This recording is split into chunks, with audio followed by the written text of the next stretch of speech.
Are you interested in traveling to Thailand anytime soon? If so, you're in the right place. On September 15th, Thailand's Prime Minister announced official plans for the country to reopen to international travelers and tourists. And in this video, I have all the details. When the country's reopening, when you can apply, and what you need to get in. Hi everyone, and welcome to another weekly coronavirus travel update here on my channel, Traveling with Kristin. Consider subscribing if you're new here, and let's get into it. So Thailand's Prime Minister is making headlines because this announcement isn't just about allowing tourists in, but it's about allowing foreigners to stay in Thailand for a period of 90 days. And bonus, you can extend it twice. So that means that you can stay in Thailand for 90, 180, or up to 270 days consecutively. The government plans to start offering it as of October 1st, and it will be available for a 1-year trial period and then possibly extended after that. Although applications aren't open just yet, I'm going to give you the 5 requirements that you need anyway, so you can be prepared.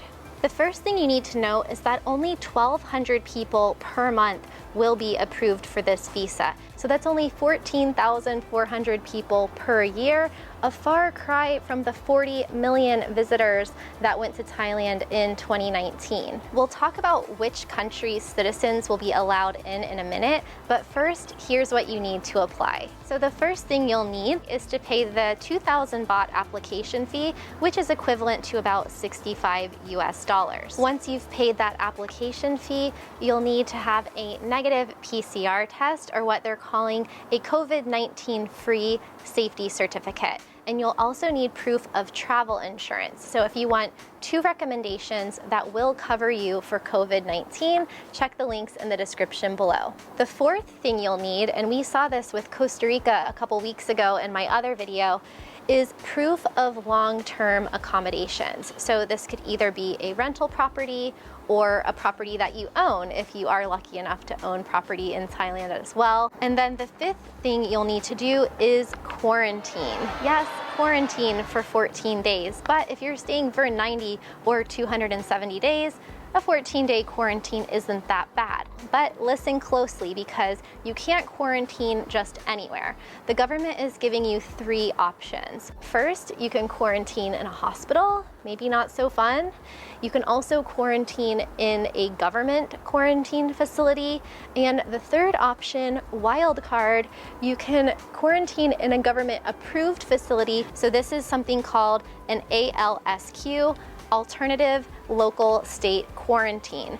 And as of the time of filming this video, there have been 60 hotels approved, and I will link to that list in the description below. And I imagine that they'll be adding more places to this list in the coming weeks. So we have the 2,000 baht application fee, proof that you don't have COVID-19, proof of travel insurance, proof of long-term accommodation, and then if you get in, the 14-day quarantine. Now, a question that people will naturally have is who is allowed to apply for this visa? And suffice to say that probably not everybody. And although they haven't released a list yet of approved countries, word on the street is that citizens of China, Taiwan, and most European countries will be allowed to apply. I also suspect that they will add countries like South Korea, Japan, Australia, New Zealand, and probably Canada. It's highly unlikely, however, that US citizens will be allowed to apply. US travelers have been restricted from quite a few countries, but if you are a US citizen and you're wondering where can Americans travel to right now, well, you're in luck, because I have one video on that, plus another video with 10 countries that almost everyone can travel to right now, and more to come. And then once you're in Thailand, you won't be able to travel just anywhere. You'll only be able to go to places where COVID-19 is under control. And also, Phuket has launched their own version of a long-term travel visa with minimum stays of 30 days. So we'll have more details on that in the next Thailand video. If you have any questions on traveling to Thailand or another country that I haven't covered yet, let me know in the comments below. And also coming up on my channel, we have cost of living and lifestyle videos on destinations like Bali, Costa Rica, and Norway. But I lived in Thailand in 2013, so if you want me to do a video on that too, let me know in the comments below. I'll add it to the list and see you in the next video. Stay safe, everyone. It's important to note also that a car is going by since a bug flew in my face.